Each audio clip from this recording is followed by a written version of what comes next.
Do you remember our PS5 and XS codecs? We intend together console top 3, but the Switch OLED screen and Drift Joy-Con have long since ceased to be cutting-edge technology. Just when we're ready to give up, came the new Nintendo Direct.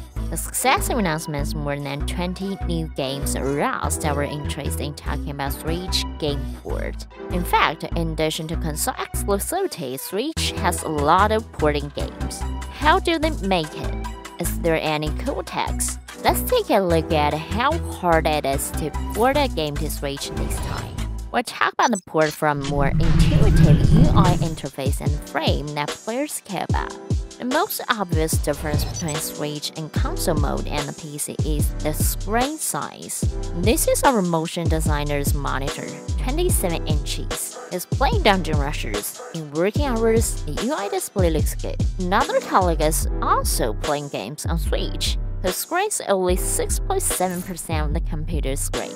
By comparison, we can find that the experience on the Switch is obviously not as good as on the computer. Game UI, fully known as user interface. It contains font size, operator interface, icons, motion effects, and so on. For UI design, the cautious design team plays a more important role than high text. Torchlight 2's porting team, Panic Button, is a very good case. When they ported Torchlight 2 to Switch, they completely redesigned the UI to meet the need of the new screen. This is a piece interface, all clearly distributed, and players can have a wide view. But it been a visual disaster if it been moved to Switch assets. So they removed some low priority boards and combined HP and MP with the skills arranged around it. Although some functions are sacrificed, the interface achieves simplicity and efficiency. There are larger challenges than UI on Switch game port. What makes you want to buy Switch? Do you buy it to play games alone? Or are you attracted by its supportability and fresh gameplay? Thankfully, you're now for its performance. Floating point operation Switch is about 0.5 trillion flops, just 1/24th that of the XSX. Developers have tried various ways to make it smoother. When Steamboat games ported forbidden art to Switch, they aim at making the 3D game run at 60 FPS. However, after removing added aliasing and upgrading reversely, the game still failed to reach expected frame rate, though the graphics lost a lot of quality. So they built boarded distant trees. Let's start with a demo. Look at this highly rounded sphere. When we advance the viewpoint, you'll see that it's made up of many triangles. The latest straight lines, it has a total 25,121 vertices. If we put the sphere in the game, when we render it, vertex shader processes all the vertices one by one. This means that shaders shall fetch data from memory 25,121 times. That is too much for Switch GPU. When we deleted vertices to 381, it looks this way. Billboarding can reduce GPU load while maintaining visual effects. It's a quadrilateral made with 2 triangles with only 4 points, which is very GPU friendly to handle. So you can paste a screenshot of any 3D model display it. It's awesome because the billboard will always face in player's perspective and looks like a stereoscopic model with 3D effects. It helps Steamboat games to cut down close 3D trees and paste them on billboards and replace dynamic trees in distance, thus increasing frame rate to 60 FPS successfully. There are many more cool texts used to optimize ports, such as LOD, which determines accuracy of display based on distance between the object and the player. Occlusion culling and frustum culling, which improve rendering efficiency by giving up rendering some invisible objects. It's not as simple as copy and paste. Many game workers struggle on the way of Switch game port. However, the inputs and outputs cannot happen.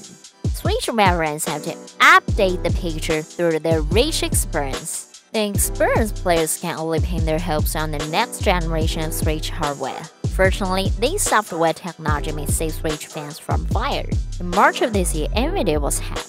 A portion of stolen files show that Switch Pro Switch next generation model is likely to support DLSS, which is a technology created to meet the demand of game picture quality. It uses AI's deep learning to improve image quality and frame rate, and its rendering principles are being upgraded as versions are updated. Let's find out how it's done. Let's take render on 4K frame as an example. Version 1 rendered 1080p frame first and then used Resound AI deep learning to picture the frame into 4K. Version 2 operates rendering half of the first frame and 1080p, rendering the rest of the second frame and 1080p, calculating optimal solution for both frames by AI and merging them in 4K. The recently released version 3 boosts performance to super power. DLSS 3 can offer over 4 times performance of traditional rendering when rendering Cyberpunk 2077. Light technology illuminates every corner and bug in the cyber world. That sounds really sweet. Actually, it's a credit to TensorCore. Deep learning is a necessity for AI, and TensorCore is the core of deep learning.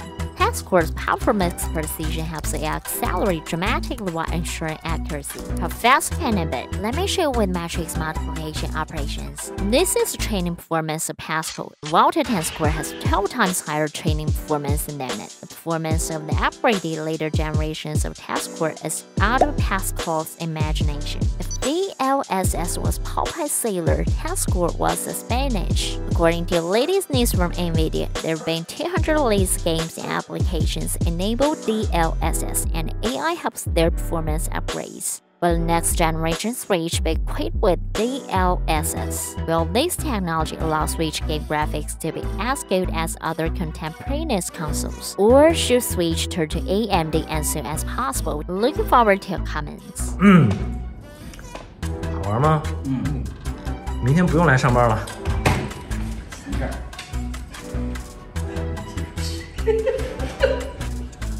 你俩能认真一点吗